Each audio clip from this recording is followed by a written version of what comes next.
아멘. 예, 이렇게 비가 오는 가운데도 주일 2부에 예배 오신 여러분들을 사랑하고 축복합니다. 옆 사람하고 한번 인사하겠습니다. 사랑합니다. 예, 손도 꼭 잡아주시면서 축복합니다. 예. 목사인 제가 또 이렇게 여러분 한 주 만에 이렇게 보게 된 것도 만나 뵙게 된 것도 너무 감사한데 하나님께서 여러분 얼굴 보실 때 너무 기뻐하신다 그렇게 생각이 됩니다. 여러분 이제 9월부터 가을 학기에는 여러분 신앙 성숙을 위해서 여러 가지 성경 공부 프로그램들을 많이 준비하게 되었습니다. 중보기도학교 또 이렇게 교리대학 7가지 기본교리 6가지 확신반 5가지 질문반 이런 여러 가지 양육 프로그램에 여러분 다 참여하셔서 여러분의 신앙이 말씀 위에 바로 설 수 있도록 참석해 주시면 좋겠습니다. 기도하시고 다음 주 이 시간에 신청서가 다 배포될 겁니다. 신청하고 그래서 가을에는 많이 공부에 참석해 주시면 좋겠습니다. 이번 주 8월 31일 날 우리 구역 연합 모임이 저녁 8시 이 자리에 있습니다. 많이 참석해 주시고요. 8월 31일 날 또 1일 찻집을 합니다. 기아대책 선교회에서 여러분 거기에 많이 참석해 주시면 감사하겠습니다. 오늘도 이렇게 함께 예배에 참석하게 되었네요. 타지 교회에 다니시는 우리 이성미 누님 인도로 이성호 씨 예배 참석했는데 어디 계세요? 한번 일어서 주십시오. 예, 성호 씨, 예, 잘 오셨어요. 성미 지사님도 오셨고요. 또, 예, 어제 우리 초동부, 교회에서 초동부 어린이와 학부모 초청해서 영화 보기, 초동부시 영화를 봤습니다. 이 행사에 우리, 세르게이, 우리 동포네요. 세르게이 아빠, 또 에레나 어머니, 초동부 신마리나 부모님인데 오늘 예배 참석하시는 어디 계세요? 예, 환영합니다. 예, 우리 자리 서 계세요. 우리 이승호 형제님도 자리 일어서 주시고요. 같이 한번 우리 축복하겠습니다. 주의 사랑으로 사랑합니다. 주의 사랑으로 사랑합니다. 형제 안에서 주의 영광을 보내 주의 사랑으로 사랑합니다. 사랑합니다. 축복합니다. 한번 기도하겠습니다. 주님 이렇게 우리 신마리나 엄마 아빠 세르게이 에레나 형제 자매님 또 우리 이승호 형제님 이렇게 예배에 참석했습니다. 믿음은 들음에서 나고 입으로 시인하여 구원에 이르는데 주님 이분들이 하나님의 말씀을 들을 때 믿음의 씨앗이 뿌려지게 하시고 그 씨앗이 잘 자라서 하나님의 기쁨이 되는 귀한 형제 자매로 세워질 수 있도록 축복하여 주옵소서. 예수님 이름으로 기도합니다. 여러분 지난주 말씀하고 계속 연결됩니다. 바울이 로마 그 군령으로 올라가는 그 청계에서 변명했는데 이 바울의 이야기를 듣고 무리들이 흥분해서 바울을 죽이고자 했습니다. 그래서 천부장이 놀래서 바울을 채찍질하여 신문하라 할 때 바울이 나는 로마 시민인데 이렇게 재판도 하지 않고 채찍질을 하려고 하느냐. 그래서 천부장이 바울을 놓아주고 그 다음날 정공회로 모여서 바울을 공회 앞에 세웁니다. 유대인들이 바울을 무슨 이유로 고발하는지 진상을 알기 위해서입니다. 그래서 오늘 읽은 사도행전 23장 이 말씀은 바울이 모인 공회원들 앞에서 내가 어떻게 이렇게 붙잡혀 오게 되었는지 이야기하고 그 가운데 하나님께서 바울을 찾아와 주셔서 위로해 주시고 세밀하게 도와주시는 그 내용이 오늘 본문 내용입니다. 본문은 사도행전 23장 1절부터 35절까지 분량이 너무 길기 때문에 오늘은 1절부터 11절까지만 읽었습니다. 그러나 크게 3대지로 요약하면 1절부터 5절까지는 모인 공회원 앞에 사도 바울이 이야기합니다.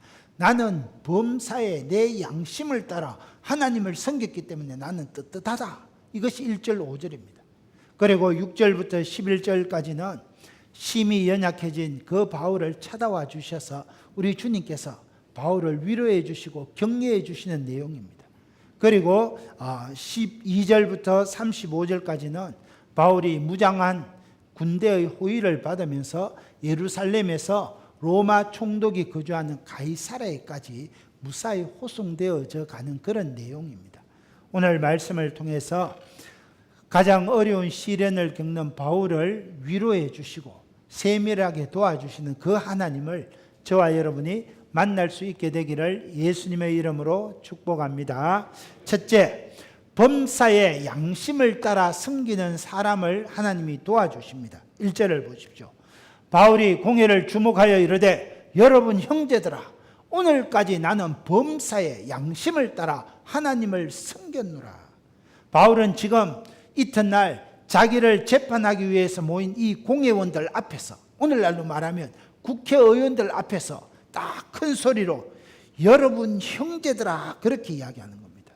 지금 유대인들은 바울이 율법을 어기고 하나님의 성전을 더럽히고 하나님의 말씀을 거역한다고 그렇게 지금 바울을 고소한 것입니다. 그러나 바울은 나는 지금까지 범사의 모든 일에 내 양심을 따라 하나님 앞에 섬겼기 때문에 나는 떳떳하다. 양심에 거리낌이 하나도 없다. 그렇게 이야기하는 겁니다. 그러니까 유대인들의 그 고소, 성전을 더럽히고 율법을 어기고 하나님의 명령을 거역했다는 그 고소 내용을 전면적으로 부정한 것입니다. 이 말을 들은 대제사장의 반응이 어떠합니까? 2절입니다. 대제사장 아나니아가 바울 곁에 서 있는 사람들에게 아니 저런 놈이 있나? 그 입을 쳐라! 그렇게 이야기합니다. 여러분, 대제사장 아나니아가 바울은 나는 범사에 양심을 따라 하나님 앞에서 행하였다 하니까 대제사장이 흥분해가 야 저놈 입을 쳐라 이렇게 이야기하는 겁니다.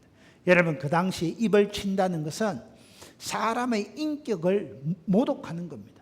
바울이 이렇게 이야기하니까 이 대제사장 아나니아가 화가 나서 저놈 인격을 무참하게 찌뻘버려라 입을 쳐라 하는 겁니다.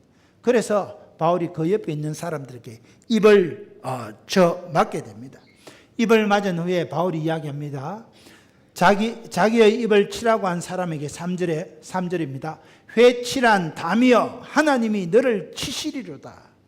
여러분, 회칠한 담은 옛날에 우리 이렇게 담이 오래되면 회를 칠하지 않습니까? 그러면 겉에서 볼 때는 깨끗한 것처럼 보이지만 속에는 담이 훼손되고 언제 무너질지도 모르는 것, 그게 바로 회칠한 담입니다. 우리 예수님께서 바리새인들을 보고 이 회칠한 무덤 같은 인생들아 한 것과 똑같은 내용입니다. 이것은 겉과 속이 다른 위선자들을 책망할 때 사용하는 말입니다. 겉과 속이 다른 이런 위선자들은 하나님의 저주가 임할 수밖에 없다는 겁니다. 그래서 내 입을 치라고 한 그 사람은 하나님의 저주를 받을 것이다. 바울이 그렇게 이야기하는 겁니다. 그 이유가 어디 있습니까? 3절 하반절입니다. 네가 나를 율법대로 심판한다고 앉아서 율법을 어기고 나를 치라 하느냐. 여러분 생각해 보십시오. 지금 공회로 모인 자들은 바울을 고소하는 자들입니다. 바울이요 당신은 하나님의 율법을 어기고 하나님의 성전을 더럽히고 하나님의 말씀에 거역한데 이 바울을 판단하고 정죄하기 위해서 모였습니다. 법대로 심판을 내리기 위해서 모였는데 유대인의 법에 의하면 여러분 그 법에 따라서 율법에 따라서 정죄함을 받지도 않고 사람을 치는 것은 율법을 어기는 일이라는 겁니다. 지금 율법대로 죄를 정하기 위해서 모인 공회원들이, 국회의원들이 죄도 정하지 않은데 왜 내 입을 치느냐? 율법을 지킨다고 모인 너희들이 율법을 어기면서 나를 치느냐? 그래서 이 회칠한 당과 같은 자들이요 하나님이 너희의 입을 치시리로다. 바울이 그렇게 이야기하는 겁니다. 여러분 생각해 보십시오. 제가 저 법원의 판사입니다. 판사는 뭡니까? 판사는 법을 집행하고 판결 내리는 판사입니다. 그러면 내가 법 앞에 깨끗해야 안 되겠습니까? 그런데 판사인 내가 법을 어기면서 당신 나쁜 짓 했으니까 징역 3년이요 5년이요 하면 여러분 어떻게 생각하겠어요? 웃어볼 거 아닙니까? 아이고 지는 죄를 지으면서 그렇게 하면 어떻게 죄 지은 자가 나를 판결할 수 있겠느냐, 그렇게 말을. 지금 바울이 그렇게 이야기한다는 겁니다. 나를 판결하기 위하여 모인 공회원들이 어떻게 율법을 어기고 내 입을 치며 죄도 정해지지 않았는데 나를 판단할 수 있느냐, 그렇게 이야기하는 거예요. 그러니까 곁에 선 사람들이 바울에게 어이 바울, 네가 하나님의 대제사장을 욕하느냐, 4절에 그렇게 이야기합니다. 여러분, 유대 사회에서 대제사장은 하나님의 대리자입니다. 어느 누구도 대제사장의 권위에 이의를 거는 사람이 아무도 없습니다. 그러니까 바울이 즉시 사과합니다. 5절입니다. 바울이 이르되 형제들아, 나는 그가 대제사장인 줄을 알지 못하였노라. 기록하였으되 너의 백성의 관리를 비방하지 말라 하였느니라. 바울은 내가 그 사람이 대제사장인 줄 알지 못했습니다. 사과합니다. 특별히 너의 백성의 관리를 비방하지 말라는 출애굽기 말씀을 근거로 본의가 아니었음을 밝혔습니다. 사랑하는 형제자매 여러분, 우리가 남을 판단할 때는 남을 판단하면서 내 스스로 동일한 죄를 범하는 경우가 많습니다. 로마서 2장 10절입니다. 같이 읽을까요? 시작. 그러므로 남을 판단하는 사람아, 누구를 막론하고 네가 핑계하지 못할 것은 남을 판단하는 것으로 내가 너를 정죄함이니 판단하는 내가 같은 일을 행함이니라. 여러분, 우리는 남을 판단하기 전에 내 자신을 먼저 돌아봐야 됩니다. 남을 판단하는 그 판단함으로 내 자신을 정죄할 수 있기 때문입니다. 그래서 우리 예수님도 마태복음 7장 5절에 외식하는 자여 먼저 내 눈 속에서 들보를 빼어라. 그 후에야 밝히 보고 형제의 눈 속에서 티를 빼리라 그랬습니다. 여러분, 우리는 신앙생활하면서 형제의 눈 속에 있는 허물과 죄를 볼 때에 나는 그런 죄를 짓지 않았는지 내 자신을 먼저 되돌아봐야 한다는 겁니다.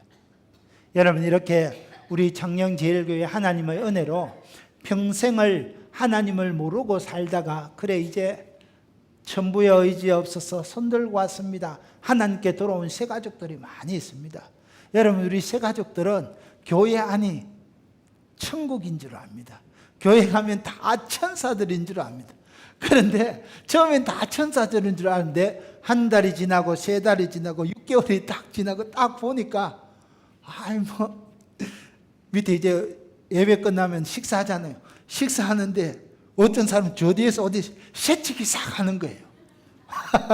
그런 사람 없겠지요. 그런데 새치기 싹 해요. 물론 무슨 바쁜 이유가 있었을 거예요. 새치기 싹 하니까 이분 마음에 나는 지금 이렇게 기다리 줄 서고 있는데 교회 전부 천사인 줄 알고 질서 잘 지키는 줄 알지, 교회 안에도 이런 사람들이 있구나, 이렇게 생각이 들 때가 있다는 겁니다. 여러분, 우리 신앙생활하고 구역 모임하고 교사, 우리 교회 학교를 섬기고 교회 생활할 때 다른 사람들의 허물과 결점이 눈에 들어올 때 있지 않습니까? 그때 어떻게 해야 됩니까? 왜 그랬어요? 집사님이 왜 그래요? 장로님이 왜 그래요? 권사님이 그래서 돼요. 그러지 말고 내 눈에 들보를 먼저 빼내고 밝히 본 후에 남의 눈에 티를 보라 그래요. 혹시 나는 새치기 한 적 없는지. 내가 오늘 새치기까지 뜨끔한 사람 한 2명 있네요. 나는 새치기 한 적 없는지. 여러분, 우리 식당에 주방에 늘 주일마다 얼마나 우리 식사 맛있게 감사하게 합니까? 그러나 그 식사 준비하기 위해서, 여러분 식사 준비하기 위해서 주일 이른 새벽부터 수고하고 땀 흘리는 분들이 있습니다. 식사하고 나면 여러분 열심히 설거지 하는 분들 봤습니까? 온몸에 땀이 범벅이 되어서 그렇게 설거지 합니다. 그러면 나는 밥만 먹고 싹 던지고 가지 말고 저 설거지 하시는 분들 참 수고하고 고생하는데 좀 나도 도울 수 없을까, 이렇게 생각해야 된다는 겁니다. 오늘 사도 바울이 말하는 게 그겁니다. 교회 안에서 허물과 잘못이 보일 때 판단하고 심판하고 정죄하지 말고 나는 그런 허물과 잘못과 실수가 없는지 내 자신을 돌아보라는 겁니다. 사도 바울은 그렇지 않았습니다. 사도 바울은 나는 범사에 내 양심을 따라 하나님 앞에 살았다. 그래서 사도 바울은 떳떳했습니다. 여러분, 저와 여러분은 형제의 허물과 죄를 볼 때에 먼저 나는 그런 죄를 짓지 않는지 돌아봐야 됩니다. 혹시나 내가 그런 상황에 처하면 나도 저렇게 되지 않을까 생각해 봐야 됩니다. 그렇지 않으면 자기 모순에 빠질 수가 많습니다. 2018년 살아가는 대한민국 국회의사 등의 정치인들이 절개서는 사자성어가 있습니다. 내로남불. 뭡니까? 내가 하면 로맨스고 남이 하면 불륜일. 그게 내로남불입니다. 내가 할 때는 나에게는 관대한 잣대를 갖다 대고 다른 사람 할 때는 엄격한 잣대를 갖다 대는 것이 오늘 대한민국의 현실이라는 거예요.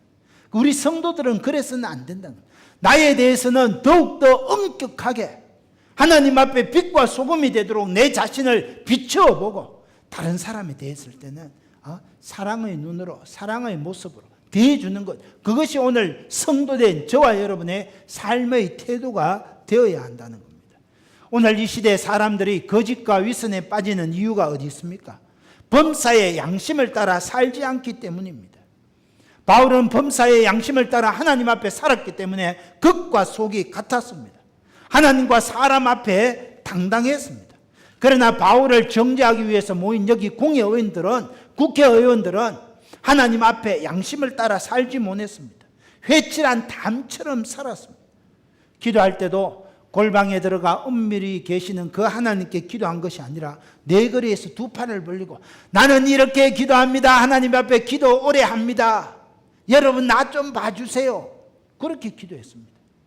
구제할 때도 오른손이 하는 것을 왼손이 모르게 구제해야 되는데 나팔 불면서 나는 이렇게 가난한 사람을 많이 도웁니다. 나를 봐주세요. 사진 찍어주세요. 그렇게 기도하고 구제했습니다. 여러분 그렇게 하지 말라는 겁니다. 회칠한 담처럼 회칠한 무덤처럼 겉과 속이 다른 삶을 살지 말고 범사에 양심을 따라 하나님 앞에 믿음으로 살아라. 바울이 그것을 이야기하는 겁니다.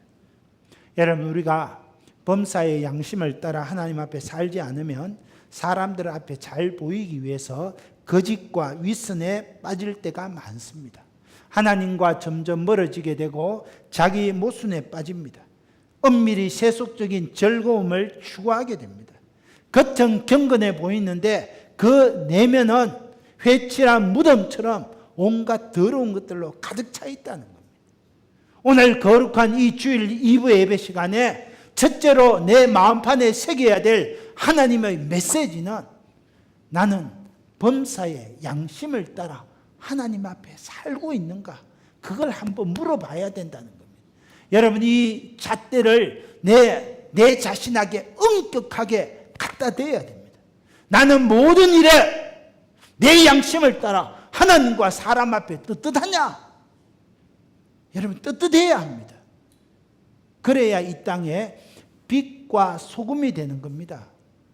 우리 장령제일교회가 장령제일교회 성도된 여러분들이 빛과 소금이 될 때 여러분의 선한 행실을 보고 수많은 인생들이 하나님께 나오는 역사가 일어나게 된다는 겁니다. 사랑하는 형제자매 여러분, 하나님 앞에 내 양심을 따라 떳떳하게 살아가는 저와 여러분이 되시기를 예수님의 이름으로 축원합니다. 둘째, 담대하게 사명을 이룰 수 있도록 도와주십니다. 6절을 보십시오. 바울이 그중 일부는 사두개인이요 다른 일부는 바리새인인 줄 알고 공회에서 외쳐 이르되 여러분 형제들아 나는 바리새인이요 또 바리새인의 아들이라 죽은 자의 소망 곧 부활로 말미암아 내가 신문을 받노라. 바울이 나는 범사의 양심을 따라 하나님 앞에 산다 하고 딱 보니까 공회 국회의원들이 모였는데 여기 절반은 사두개인들, 절반은 바리새인이라는 것을 캐치하게 되었습니다. 여러분 이 사두개인 그룹은 주로 제사장 그룹으로 귀족들로 구성되어 있었습니다. 사두개인들은 전체 성경 중에서 모세 오경만 성경으로 인정합니다. 사두개인들은 부활도 믿지 않고 영적 세계도 믿지 않고 여러분 천사도 마귀도 믿지 않았습니다. 모든 역사와 개인의 삶이 인간의 자유의지에 의해서 결정된다고 믿었습니다. 그래서 이 사두개인들은 현실주의자들입니다. 그러다 보니까 로마 권력과 결탁하게 되고 권세를 가진 기득권 세력이 되었습니다. 반면에 바리새인들은 달랐습니다. 바리새인들은 전체 말씀, 모세오경뿐만 아니라 선지서, 역사서 전체 말씀을 성경으로 다 인정합니다. 부활도 믿고 천사도 믿고 영적 세계도 믿었습니다. 그리고 이 바리새인 그룹은 로마에 대한 적대감을 가지고 있었습니다. 그래서 빨리 로마가 우리 이스라엘에서 물러가고 이스라엘이 해방되기를 원하는 것이 이 바리새인들이었습니다. 특별히 바리새인들은 부활을 믿고 있는 그런 그룹이었습니다. 바울이 이것을 캐치합니다. 그래서 6절 하반절 말씀 다시 보십시오.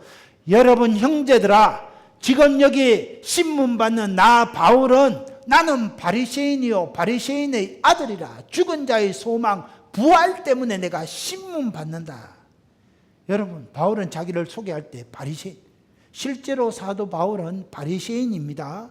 또 바리새인의 유명한 바리새 학파 가말리엘 문화에서 수학했습니다. 뿐만 아니라 내가 신문 받는 것은 죽은 자의 소망 부활 때문이라고 했습니다. 나는 부활을 믿다가 지금 신문 받는다 그랬어요.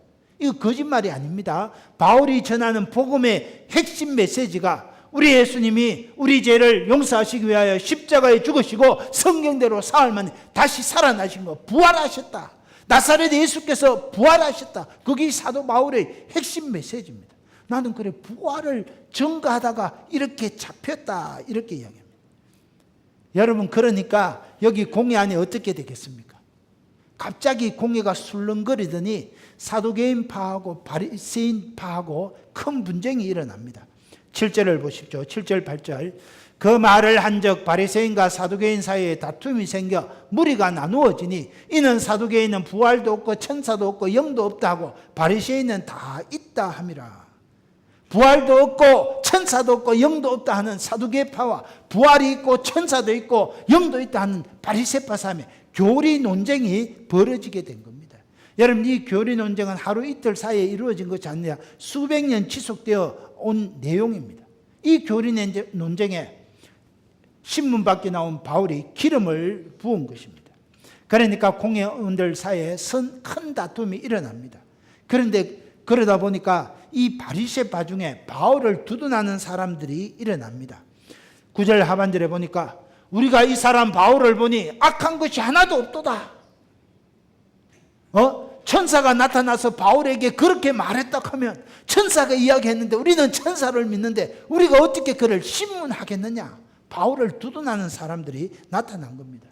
그래서 사두개인들, 반대편 사두개인들이 가만히 있겠습니까? 이 바울을 정죄하기 위해서 왔는데 함께 나온 공회원들 중에 바리새파 사람들도 사도 바울을 두둔하니까 화가 났습니다. 바울을 찢어 죽이려고 합니다. 그러니까 10절입니다. 큰 분쟁이 생기니 천부장은 바울이 그들에게 사두개파, 사두개인들에게 찢겨질까 하여 군인을 명하여 내려가 무리 가운데 빼앗아 가지고 영내로 들어가라. 그래서 바울이 영내로 들어가서 감옥에 갇힙니다. 그날 밤에 어떤 일이 일어납니까? 11절 같이 읽겠습니다. 시작. 그날 밤에 주께서 바울 곁에 서서 이르시되 담대하라. 네가 예루살렘에서 나의 일을 정언한 것 같이 로마에서도 정언하여야 하리라 하시니라. 그날 밤에 주님께서 바울을 찾아오십니다. 그래서 감옥 속에 있는 바울에게 바울아 담대하라. 여러분, 바울에게 담대하라고 하신 것은 지금 바울의 마음이 심히 약해졌기 때문입니다. 왜 약해졌겠습니까? 여러분, 바울의 상황을 한번 생각해 보십시오. 바울이 3차 전도 여행을 마치고 예루살렘 교회에 와서 선교 보고를 하니까 2만 명 이상 되는 예루살렘 교회 수많은 성도들의 대대적인 환영을 받습니다. 그런데 선교 보고 후에 사도 야고보가 바울 선생, 여기 예루살렘 교회 내에 유대인이었다가 기독교로 개종한 사람들이 많이 있는데 그 사람들은 당신이 율법도 지키지 말라 하더라, 할례도 하지 말라 하더라, 하나님의 말씀을 거역하라 하더라, 그렇게 오해하고 있는데, 이 오해를 풀어주기 위해서 몇몇 사람과 함께 성전에 올라가서 유대인들이 하나님 앞에 하는 그 예법업 결례를 행하고 오면 오해가 풀어지고 좋겠다. 바울이 들어보니까 일리가 있습니다. 그래서 오해를 풀어주기 위해서 몇 사람과 함께 성전에 올라갔는데, 그때 데살로니가에서 온 괴악한 유대인들이 이것을 보고 바울을 붙잡아 몰매를 쳤습니다. 그리고 몰매를 맞으니까 수많은 군중들이 모이니까 로마 천부장이 달려와서 소유죄로 바울을 체포해서 양팔에 쇠사슬을 묶어 결박했습니다. 그리고 로마 그 진영에 끌려가고 이튿날 공회 앞에 섰습니다. 그런데 공회에서 바울이 하는 이 발언으로 사두개파와 이 바리새파 사이에 큰 분쟁이 일어났습니다. 사두개파에게 붙잡혀서 찢겨 죽일 뻔했습니다. 바울이 가만히 그 밤에 생각해 보니까 내 인생은 지금 바람 앞에 등불 같은 겁니다. 모든 상황이 최악을 달리고 있습니다. 천부장의 도움으로 간신히 구원받았지만 언제 죽을지도 모르는 상황이었습니다. 차디찬 감옥에서 긴 밤을 보내면서 온갖 불안한 생각이 다 들었습니다. 로마로 가는 길도 막힌 것 같았습니다. 어디를 둘러봐도 캄캄한 벽과 무거운 침묵뿐이었습니다. 나를 죽이려고 있는 저 유대인들의 손에서 벗어날 수 없을 것 같았습니다. 나는 주 예수께 받은 사명, 은혜의 복음을 증언하는 일에는 내 목숨조차도 조금 더 아까워하지 아니하노라 결단하고 예루살렘에 올라왔지만은 모든 상황이 최악으로 치달으니까 당혹스러웠습니다. 그러니까 마음이 약해지고 점점 자신이 없었습니다. 그런데 그때 주님께서 바울을 찾아와 주셔서 바울아 담대하라, 네가 예루살렘에서 나에 대해서 증언한 것처럼 로마에서도 증언하여야 하리라. 바울이 확신을 갖도록 도와주셨습니다. 여러분, 담대하라. 바울아, 마음 약해지 말고 담대해라. 네가 예루살렘에서 나에 대해서 이렇게 증언하는 것처럼 로마에서도 증언하여야 하리라. 이 말은 뭡니까? 네가 여기서 안 죽고 살아난다는 겁니다. 네가 예루살렘에서 안 죽고 살아나서 로마까지 가게 된다는 겁니다. 여러분, 바울의 얼마나 힘을 얻었겠습니까? 바울이 주님이 주시는 이 말씀을 붙들고 가이사랴에서 2년간 감옥 생활을 보내고 로마의 제수의 몸으로 호송되어 가서 로마 셋집에서 순교할 때까지 복음을 전하게 되는 겁니다. 사랑하는 형제 자매 여러분, 정말로 내 인생에 앞이 보이지 않을 것 같은 사면 초가와 같은 그런 어려움에 처했을 때 그때 누가 찾아와요? 그 밤에 주께서 찾아와 주셔서 바울아 담대하라 위로하여 주시고 격려해 주신다는 겁니다. 사랑하는 형제 자매 여러분, 예수님을 믿고 신앙생활할 때 내 앞에 꽃길만 있고 내 앞에 형통한 길만 있으면 얼마나 좋겠습니까? 그러나 우리 인생살이가 그렇지 않다는 겁니다. 여러분, 여기 우리 여자분들도 있고 남자분들 많이 계시는데 남자분들 직장생활이 얼마나 어렵습니까? 남자분들 여러분 가게를 꾸려가고 사랑하는 아내와 자녀들을 양육하기 위해서 생업의 현장에 얼마나 수고합니까? 여러분, 우리 여자분들 그거 알아주셔야 됩니다. 우리 남자분들은 웬만해서는 가장이기 때문에 표현 잘 안 합니다. 때로 직장에서 어려운 일을 당하고 낭패를 당해도 집에 와서는 아무 일도 없었다는 듯이 가족들을 확 웃습니다. 생업에 매출이 올라오고 수익이 발생해야 되는데 점점 매출이 곤두박질치고 수입이 안 올라올 때도 죽고 싶지만은 그래도 집에 와서는 사랑하는 아내와 자식들 앞에서는 환하게 웃습니다. 그런데 믿지 않는 불신 가정에서는 이걸 견디지 못하면 온 가족이 생명을 끊어버리는 그런 불행한 일들이 일어나는 겁니다. 그러나 우리 믿는 성도들은 그렇지 않습니다.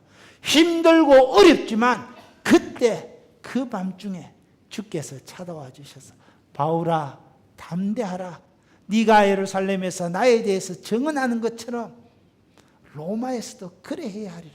주님 그렇게 해주시는 겁니다. 여러분, 우리 남자분들 직장생활 많이 할 때 늘 여기 가슴에 뭐여 다녀요? 늘 우리 사표스가 다니잖아. 그거 몰라요? 왜? 맨날 가니까 과장이 맨날 괴롭히는 거예요. 어느 날 가보니까 내보다 나이도 적고 어린데 어느 날 이게 내보다 늦게 들어왔는데 내보다 먼저 진급해가 지가 상급자라고 이거 해요 저거 시키는 거예요. 과장이 불러나고 당신 그렇게 일 못하나 그렇게 능력이 없나 그러려고 하면 말라고 놓노. 그럼 어떻게 합니까?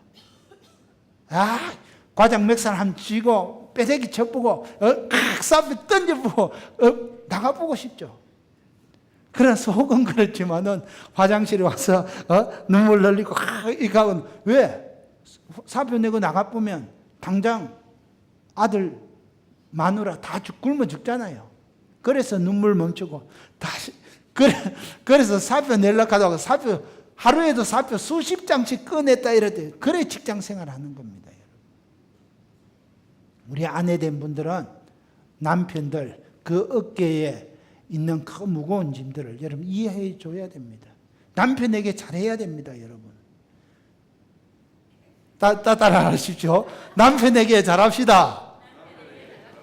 할렐루야. 박수 치잖아요. 우리 노문호 선생님. 여러분, 우리 집사람 없네. 우리 집사람도 들어야 되는데. 남편이 소중합니다. 가장입니다. 남편에게 하나님께서 가정에 머리로 세워주셨습니다. 그래서 남편이 하나님 일 잘하고 믿음 생활 잘하고 가정을 잘 돌보가도록 여러분 남편을 위해서 기도하고 잘 살펴줘야 됩니다. 힘들고 어려운 그 시점에 하나님께서 바울을 찾아와 주셔서 바울아 담대하라 내가 너를 도와주리라 그렇게 말씀하신 것입니다. 그래서 이사야 41장 10절에 이런 말씀이 있습니다. 같이 읽습니다. 시작. 두려워하지 말라 내가 너와 함께함이라 놀라지 말라 나는 내 하나님이 됨이라 내가 너를 굳세게 하리라 참으로 너를 도와주리라 참으로 나의 어려운 오른손으로 너를 붙들어 주리라. 여러분 삶이 힘들고 지치고 어려울 때 우리 주님께서 여러분 곁에 서서 사랑하는 아들아 사랑하는 딸아 담대하라 내가 너를 도와주리라 내가 너를 고쳐주리라 내가 너와 함께하리라 그렇게 말씀하시는 겁니다. 힘들고 어려울 때 주님 나의 등 뒤에서 찾아와 주셔서 나를 지켜주시고 도와주시는 겁니다. 그래서 나의 등 뒤에서 나를 도우시는 주 내 인생길에서 지치고 고나여 넘어질 때 그때 우리 주님께서 나를 이렇게 세워주시는 겁니다. 우리 가사 한번 띄워주세요. 우리 같이 한번 불러볼까요? 나의 등 뒤에서 나를 도우시는 주 나의 인생길에서 지치고 고나여 매일처럼 주저앉고 싶을 때 나를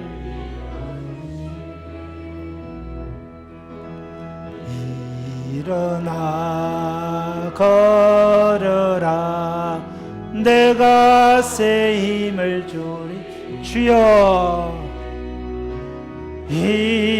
일어나 너 걸어라 내 너를 도 2절 합니다. 나의 등 뒤에서 나의 등 뒤에서 나를 도우시는 주 평안히 길을 갈 땐 보이지 않아도 지치고 곤하여 넘어질 때면 다가와 손 내미 자기 이름 부릅시다. 제겨가 일어나라 내가 새 힘을 준 주님 도와주십니다. 일어나 너 걸으라 내 너를 도우리. 아멘. 주님께서 나 도와주실 줄 믿기 때문에 우리는 일어설 수 있습니다. 이런 은혜가 있게 되기를 주의 이름으로 축원합니다. 끝으로 우리 예수님은 섬세하게 사람을 사용하셔서 도와주십니다. 12절 13절 보십시오. 날이 새매 유대인들이 당을 지어 맹세하되 바울을 죽이기 전에는 먹지도 아니하고 마시지도 아니하겠다 하고 이같이 동맹한 자가 40여 명이더라. 지금 공회를 열어서 바울에게 죄를 정하고 죽이려고 했는데 공회가 바리새파하고 사두개파의 분쟁이 일은 공회가 무산되니까 유대인들 중에 당을 지어 저 바울 저놈을 죽이기 전에는 먹지도 않고 마시지도 않겠다 하는 사람이 40여 명이나 되었습니다. 그들은 대제사장들과 장로들에게 찾아가서 대제사장님, 천부장에게 말해서 다시 한번 바울을 끌고 오라 하십시오. 그럴 때 우리가 딱 숨어있다 칼 들고 바울을 죽여보겠습니다. 그렇게 딱 결심합니다. 그런데 이 업무를 누가 알게 됩니까? 15절입니다. 바울의 생질이 그들에게 매복하여 있다 함을 듣고 와서 영내에 들어가 바울에게 알린지라. 바울의 조카가 이것을 듣고 바울에게 달려갑니다. 삼촌을 죽이기 전에는 묵지도 않고 마시지 않는 40명이 결사되게 큰일 났습니다. 그래서 바울이 백부장을 부릅니다. 백부장 이리 좀 와보세요. 내 조카인데 내 조카를 천부장에 좀 안내해 주세요. 그래서 백부장이 바울 조카의 손을 잡고 천부장에게 인도합니다. 그래서 천부장이 조카의 손을 잡고 그래 내한테 할 말이 뭐냐 이러니까 이 조카가 천부장에게 지금 우리 삼촌을 죽이기 전에는 먹지도 않고 마시지도 않고 한 결사대가 40여 명이 되는데 그들이 천부장님께 찾아와서 바울을 다시 끌어내 달라 그렇게 말할 건데 절대 그러면 안 됩니다. 그러면 우리 삼촌 죽습니다. 그렇게 이야기합니다. 그러니까 이 천부장이 이 사실을 듣고 즉시 결단을 냅니다. 그 밤에 그 내용이 바로 26절 30절입니다. 그 밤에 26절 30절 이 내용은 이 천부장이 바울을 가이사라로 호송하면서 총독 벨릭스에게 편지 쓴 내용입니다. 27절에 보면 첫째는 바울이 유대인들에게 잡혀 죽게 된 것을 내가 로마 사람인 줄 알고 그 바울을 구원했습니다. 29절에 둘째는 공회에서 재판한 결과 이 유대교의 율법 문제일 뿐 바울에게는 죽이기나 결박할 죄가 하나도 없습니다. 셋째는 유대인들이 바울을 죽일 업무가 있기 때문에 이 바울을 총독 각하께 보냅니다. 넷째는 그를 고발하는 자들도 총독님 앞에 가서 고발하라 그렇게 내가 했습니다. 그러면서 이 밤에 여러분 보병 200명과 기병 70명과 찰병 200명 470명을 짐승에 태워서 100km 되는 그 거리를 예루살렘에서 가이사르로 바울을 호송하는 내용입니다. 여러분 하나님께서 바울을 세미하게 도와주십니다. 생각해 보십시오. 여러분 바울의 생질이 어떻게 바울을 죽이기 전에는 먹지도 않고 마시지 그 업무를 어떻게 알았습니까? 생질을 통해서 바울에게 알려줍니다. 그리고 바울이 생질의 조카의 이야기를 백부장을 불러서 우리 천부장이 좀 소개해 주세요. 그런데 백부장이 아니 내가 언제 당신 봤다고 이래요. 거절할 수도 있는데 백부장이 조카의 손을 잡고 천부장에게 딱 가옵니다. 그 천부장이 이 바울의 조카 한 번도 못 봤어요. 너 이놈 천부장 되면 지금 대령 연대장급 아닙니까? 어떻게 내 앞에 와서 거절할 수 있는데 그래 무슨 이고 할 말이 뭐냐 말해봐라. 이야기를 듣게 됩니다. 그래서 천부장이 그 이야기를 듣고 그 밤에 470명의 군대를 모아서 바울을 예루살렘에서 가이사라까지 안전하게 이송하는 내용이 26절 이하에 나타나는 겁니다.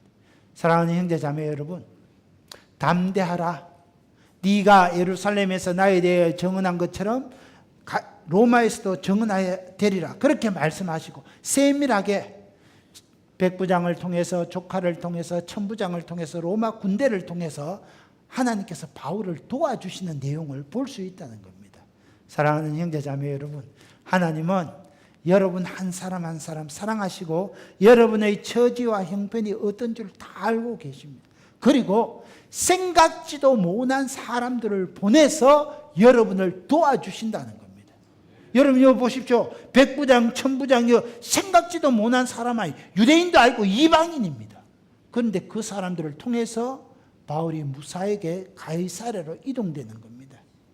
여러분 우리 직장 생활할 때 직장에 가면 동료들 많이 있습니다. 여러분 생업의 현장에 이웃 사람 많이 있습니다. 그 사람들을 볼 때 우리의 시각이 바뀌어져야 되는 거예요. 아이고 저 인간 또 만났네, 이것이 아니라 하나님이 나를 도와주기 위해서 내 직장의 사람들, 내 생업의 터전에 창녕의 사람들을 예비해 놓으셨구나. 우리가 이렇게 시각이 바뀌어야 됩니다. 창녕군의 64,000의 영혼들 누구예요? 여러분을 도와주기 위해서, 여러분의 도움이 되기 위해서 하나님이 붙여주신 영혼이라는 겁니다. 그러면 그 사람들 볼 때 어떻게 해요? 반갑게 인사할 거잖아. 우리 안권사님 삼성병원에 거의 수많은 사람 누구야? 안권사님 도와주기 위해서 하나님이 붙여주신 사람. 그러면 그 직장에 가서 만날 때마다 우리 장로님 군청의 수많은 직원들 장로님 돕기 위해서 하나님이 붙여주신 사람들이에요. 그러면 다 친절하게 소금처럼 빛처럼 살아낼 수 있다는 겁니다.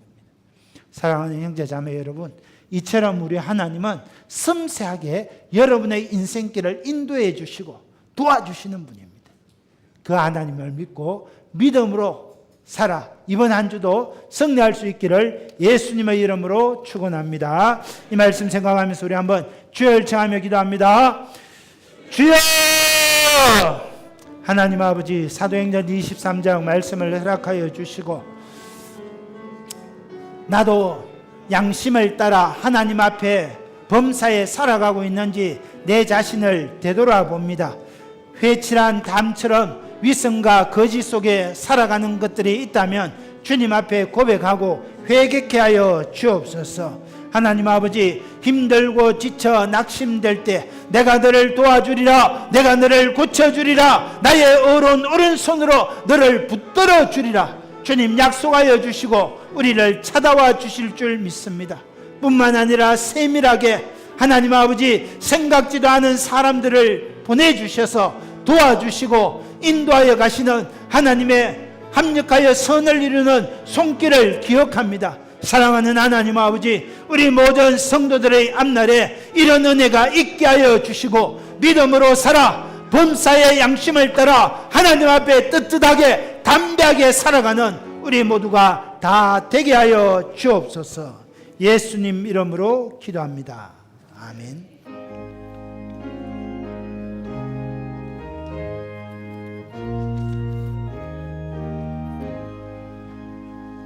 내 구주 예수를 더욱 사랑 엎드려 비는 말 들으소서. 내 심정 소원이 내 구주 예수를 더욱 사랑 더욱 사랑. 이전에 세상 나 기뻤어도 지금 내 기쁨은 오직 예수. 다만 내 믿음만 내 구주 예수를 더욱 사랑 더욱 사랑. 이 세상 떠날 때 찬양하고 숨질 때 하는 말 이것일세. 다만 내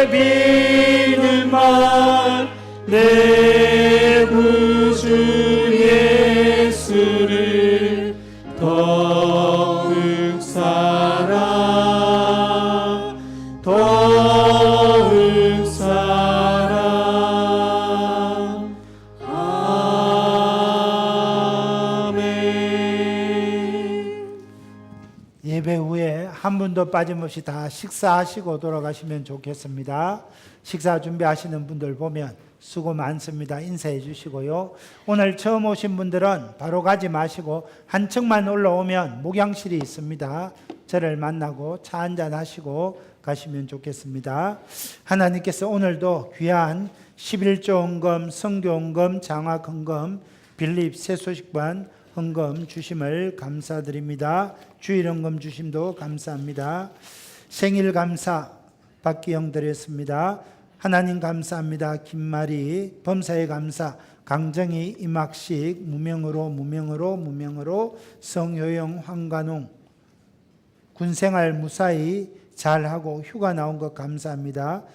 우리 재욱이 헌금 드렸습니다. 범사에 감사, 성대용, 주님 언제나 함께 하심에 감사하고 세상의 빛과 소금을 역할을 감당케 하옵소서. 지정숙, 광민서, 세밀하게 도우시는 주님 믿고 의지합니다. 김경숙, 무명으로 TC 1단계 교육 은혜 가운데 마치게 하신 감사, 어린 영혼을 아버지의 마음으로 품고 주님 나라 확장 위에 쓰임받게 하소서. 김도희, 이미자, 생일 감사 정성기, 범사의 감사 김강복, 조명숙, 이미경, 태산이 군복무 잘 마치고 복학하게 하신 감사합니다. 어디에서나 하나님의 선한 용사 되게 하옵소서. 김성광, 이영주, 범사의 감사 안홍기, 김순자, 박에스더, 강을도, 박필희, 구양서, 이순연, 구남이, 김상주, 문병길, 이용숙, 최원석, 무명으로 생일 감사 김창석, 범사의 감사 홍인술, 공실식, 최청권, 윤원숙,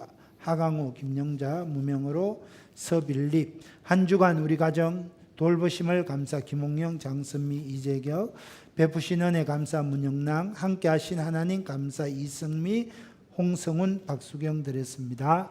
하나님 아버지 감사의 제목들 귀 기울여 들으시고 더 많은 감사의 제목들이 차고 넘치도록 축복해 주실 줄 믿습니다. 힘을 다하여 하나님 앞에 11조 장학, 성교, 구제, 또 하나님 세소식반, 빌립 모든 헌금드린 주의 백성들을 기억하시고 30배, 60배, 100배로 복의 복을 다하여 주옵소서.